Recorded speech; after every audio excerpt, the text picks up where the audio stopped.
Who blew up Nordstream? You for sure. I was busy that day. Nate, do you have I did not blow up Nordstream. Thank you, though. У вас лично, может быть, есть алиби, у вас лично. You personally may have an alibi, but the CIA has no such alibi. Do you have evidence that NATO or the CIA did it?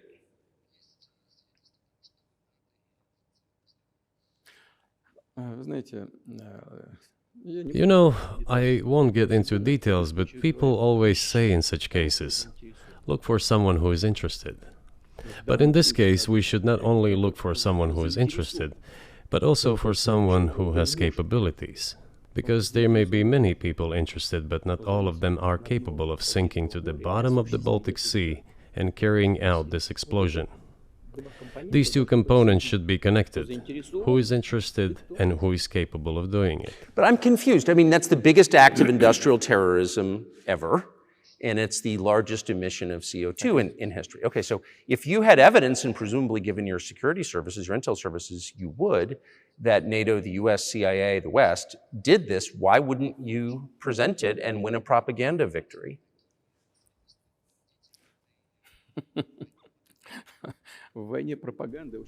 In the war of propaganda, it is very difficult to defeat the United States, because the United States controls all the world's media and many European media. The ultimate beneficiary of the biggest European media are American financial institutions. Don't you know that? So it is possible to get involved in this work, but it is cost prohibitive, so to speak. We can simply shine the spotlight on our sources of information, and we will not achieve results. It is clear to the whole world what happened, and even American analysts talk about it directly. It's true. Yes, but here's a question you may be able to answer. You worked in Germany, famously. The Germans clearly know that their NATO partner did this, and it damaged their economy greatly. It may never recover. Why are they being silent about it? That's very confusing to me. Why wouldn't the Germans say something about it?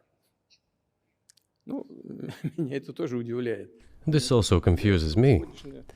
But today's German leadership is guided by the interests of the collective West rather than its national interests. Otherwise, it is difficult to explain the logic of their action or inaction. After all, it is not only about Nord Stream 1, which was blown up, and the Nord Stream 2 was damaged, but one pipe is safe and sound and gas can be supplied to Europe through it. But Germany does not open it. We are ready, please.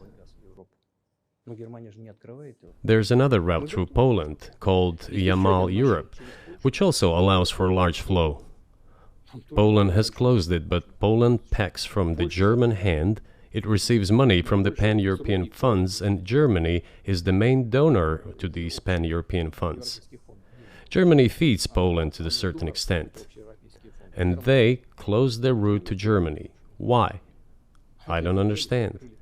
Ukraine, to which the Germans supply weapons and give money. Germany is the second sponsor of the United States in terms of financial aid to Ukraine. There are two gas routes through Ukraine. They simply closed one route, the Ukrainians. Open the second route and please get gas from Russia. They do not open it.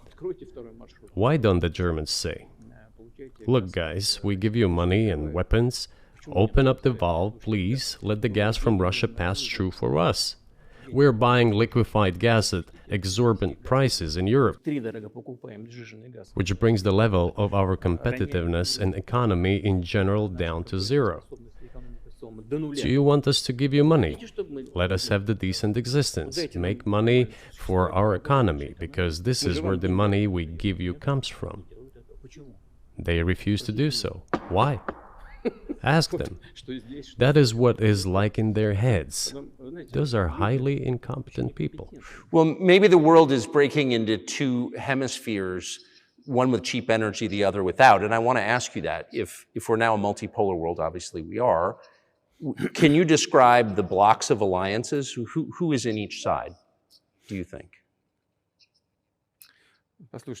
Вы сказали, мир разделяется на... Listen, you have said that the world is breaking into two hemispheres. A human brain is divided into two hemispheres. Одну сферу деятельности, другая более креативная. One is responsible for one type of activities, the other one is more about creativity and so on. But it is still one and the same head. Они рассчитаны The world should be a single whole. Security should be shared rather than meant for the golden billion. устойчивым и That is the only scenario where the world could be stable, sustainable, and predictable. Until then, while the head is split in two parts, it is an illness, a serious adverse condition. It is a period of severe disease that the world is going through now. журналистики, они как But I think that, thanks to honest journalism, this work is akin to work of the doctors. This could somehow be remedied. Well, let's just give one example, the US dollar, which has kind of united the world in a lot of ways, maybe not to your advantage, but certainly to ours. Is that going away as the reserve currency, the universally accepted currency? How have sanctions, do you think, changed the dollar's place in the world? Вы знаете, это одна из грубейших You know, стратегических to use the dollar as a tool of foreign policy struggle is one of the biggest strategic mistakes made by the US political leadership. доллар. Это основа основ могущества США. The dollar is the cornerstone of the United States power. Печатать долларов, они I think everyone understands very well that no matter how many dollars are printed, they are quickly dispersed all over the world. по-моему, 3%, примерно 3-4, что ли. Вот, приемлемо для США абсолютно. Inflation in the United States is minimal. It's about 3 or 3.4%, which is, I think, totally acceptable for the US. But they won't stop printing. Это What does the debt of $33 trillion tell us about? It is about the emission. Как только политическое руководство приняло решение использовать доллар в качестве инструмента политической борьбы, Nevertheless, it is the main weapon used by the United States to preserve its power across the world. поэтому американцы As soon as the political leadership decided to use the US dollar as a tool of political struggle, a blow was dealt to this American power. и огромные. I would not like to use any strong language, but it is a stupid thing to do Даже and a grave mistake. сокращаются запасы доллара сейчас.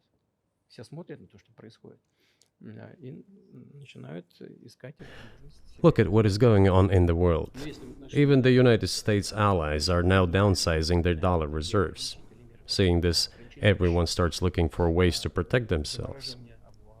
But the fact that the United States applies restrictive measures to certain countries, such as placing restrictions on transactions, freezing assets, etc., causes grave concern and sends a signal to the whole world. в России мы What did we have here? Until 2022, about 80% of Russian foreign trade transactions were made in US dollars and euros. в наших расчетах с третьими странами. Значит, US dollars accounted for approximately 50% of our transactions with third countries, while currently it is down to 13%. использование доллара. It wasn't us who banned the use of the US dollar. США приняли решение ограничить наши расчеты в долларах. We had no such intention. Полная дурь. It was decision of the United States to restrict our transactions in US dollars. I think it is complete foolishness from the point of view of the interests of the United States itself and its taxpayers, as it damages the US economy, undermines the power of the United States across the world. By the way, our transactions in yuan accounted for about 3%. Сейчас 34% Today, 34% of our transactions are made in rubles, and about as much, настолько же 30. a little over 34% in yuan. Зачем Соединенные Штаты это сделали? Why did the United States do this? Самонадеянно. My only guess is self-conceit. Думали, наверное, что They всё probably thought it would lead to full collapse, but nothing collapsed. Moreover, other countries, including oil producers, are thinking of and already accepting payments for oil in yuan. Do you even realize what is going on or not? Ну, вы понимаете, что это такое происходит? Does anyone in the United States realize this? Понимает это в тех же Соединенных Штатах? What are you doing? You are cutting yourself off. All experts say this. То, что всегда... Ask any intelligent and thinking person in the United States what the dollar means for the US. But You're killing it with your own hands. I think that's I think that's a fair assessment. The question is what comes next, and maybe you trade one colonial power for another, much less sentimental and forgiving colonial power. I mean, is the BRICS, for example, in danger of being completely dominated by the Chinese economy in a way that's not good for their sovereignty? Do you worry about that?